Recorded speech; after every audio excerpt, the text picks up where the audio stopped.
Welcome back to Le Foot, your podcast about French football. And today we will look ahead towards the fantastic World Cup that is waiting. And we will give you our Le Foot players to keep an eye on from Ligue. On y va.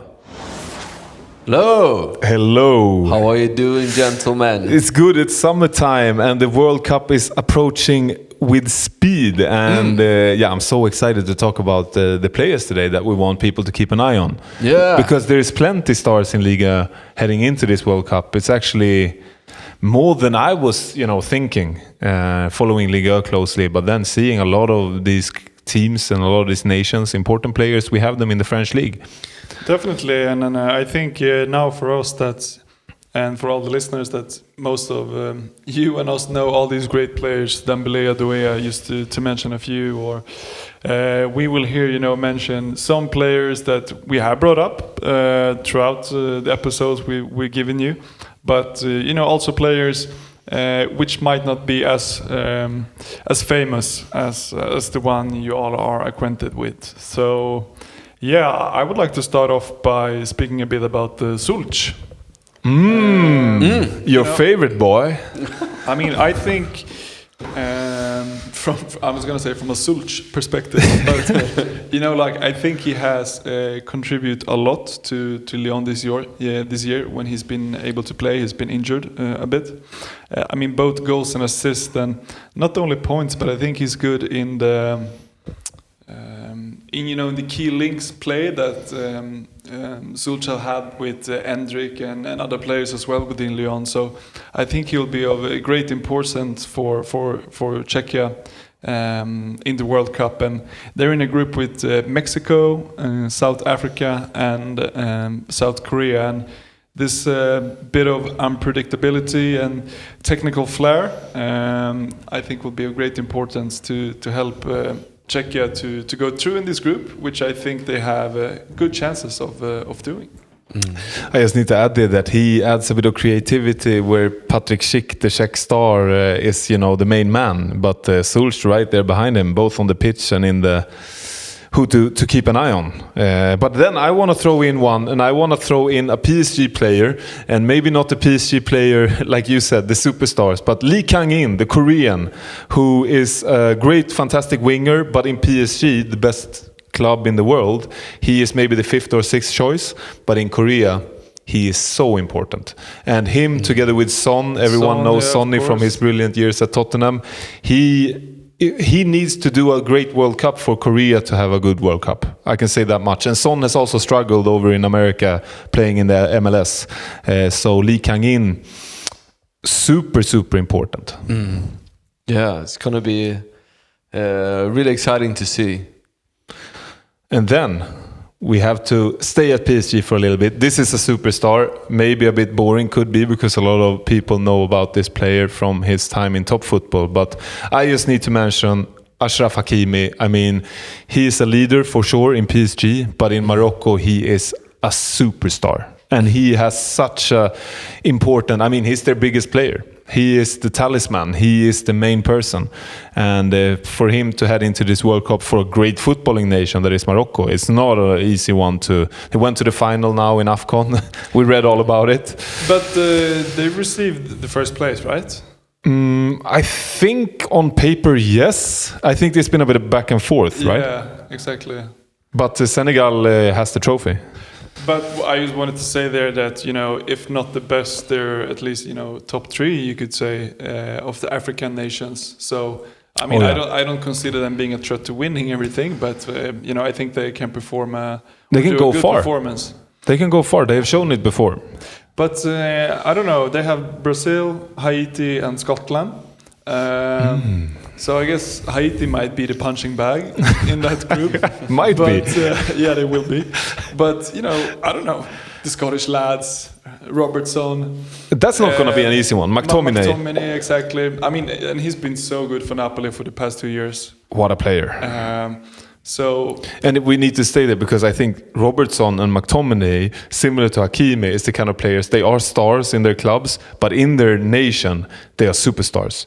McTominay and Robertson, I think Robertson in Liverpool is like a outer back, But I think in the national team they have much more free roles because they are the ones doing it. He's the captain, and I also think, you know, if he's gonna take that lead in the World Cup, or if he's already done it, he's played the most caps for Scotland, taking over Kenny Dalglish quite recently. So impressive. I think that says a lot about him and his longevity as a football player. And we look forward to seeing the duel of the outer backs, Hakimi versus Robertson, and the talisman for the respective nations. But I mean, scoring goals needs to happen as well, right? Mm-hmm. And we have talked about this player quite a lot, and we have been right doing so. But the American Balogun, Monaco's, top goal man. What do you think? How important is he to the US team? I think very important. I think Balogun this summer might be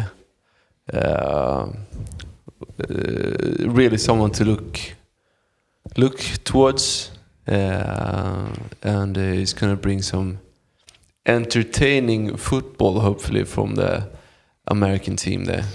Yeah, 13 goals, 4 assists in 30 matches, 26 starts for Monaco this season. It is good numbers, and we all know that he had a fantastic spring. That's where it all kind of happened for him. But then you have Pulisic. But I just want to stay there at Balogun for a second, because it just came up to my mind right now. I feel that this might be, you know, his window to really, you know, show himself for the world. Similar to what James Rodriguez did in Colombia, you know, like in Brazil World Cup. Yeah, exactly. You know, because he went to Real Madrid after that and became this big superstar, and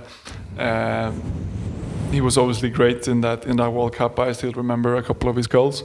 But I think for Balogun, you know, like, he's probably going to be the player that the whole of US that are football interested is, you know, gonna somewhat rely on to really contribute to goals being scored for America, and, you know, also them winning games. And I don't know if Mr. Donald have, you know, handpicked the group that US in, because give it to us. I don't remember it anymore. So it's one of the easier groups, I would say. It's Australia, Paraguay, Turkey, and the US. So there's no top team in that group, I would say. Speaking about Paraguay, Julio Enciso, he's going to be exciting to see there. Oh, the Strasbourg star, and I mean, he's the best player Paraguay has produced in many years, and it's gonna be super interesting. And he's also saying that he's playing to honor his grandfather, who, you know, dreamed of playing in the World Cup for Paraguay, and he has also stated that I dedicate this to him, which I think it's a beautiful note here when we finish off this player segment. But heading into the World Cup, guys, I want to hear, Dennis, who is winning it, because we're not going to make many more World Cup episodes until it's all over. Who do you got winning it? France. Just France. I don't see any other country taking this home. Jeff? No, I agree. I would definitely say that France are the favorites, and that's, you know, as of now, might change my mind if I've seen the first 2 games of the World Cup. But I think, you know, as always, there's some other nations that are contesters to winning it as well. I would put up maybe, you know, Spain, Brazil, Germany, Argentina. Portugal could be a dark horse. Actually, yeah, I forgot about them. I think you always do. It's like I always forget as well, and then you start looking. We even have, you know, Vitinha. Just there. You have. But I think we have. Nuno Mendes as well. Yeah, best left back in the world. Yeah, best midfielder as well, Vitinha. I mean, yeah. But I think Ronaldo might be an issue there. Yeah. No, but just briefly on that topic, you know, if you would compare him and Messi, saying that both are, you know, they've had their best years, and you know, they're still going to play. Both of them are going to play the World Cup. But, you know, Messi is another type of player. He can go down the pitch. You know, he can play more possession and help his teammates. Whereas Ronaldo does not really help his team as much if he doesn't score. I mean, that was even the case in his best days, you know? Yeah. He didn't do that much, but he scored goals after goals. And he's not there anymore. So I'm a bit uncertain on that fact also, and what he brings to his teammates as well, if he's not playing and stuff like that. So that's a bit of an uncertainty that I'm not really sure going to be, you know, the recipe of taking it home completely. But Portugal, definitely. They should be in the mix. But I have France as well. Just want to put it out there. And this is not because we follow French football closely. I would say this is because they are the best national team, player by player, in the world right now. And a good coach with that, Deschamps. Has been there for a long while, and you know he knows he's done his it players. before as well. Yeah, exactly. Yeah. That is it for this week. Follow us on socials, subscribe, and give us a rating wherever you listen to podcasts. For queries, reach out at lefootpodcast@gmail.com. Now have a great week and see you next Monday. Au revoir.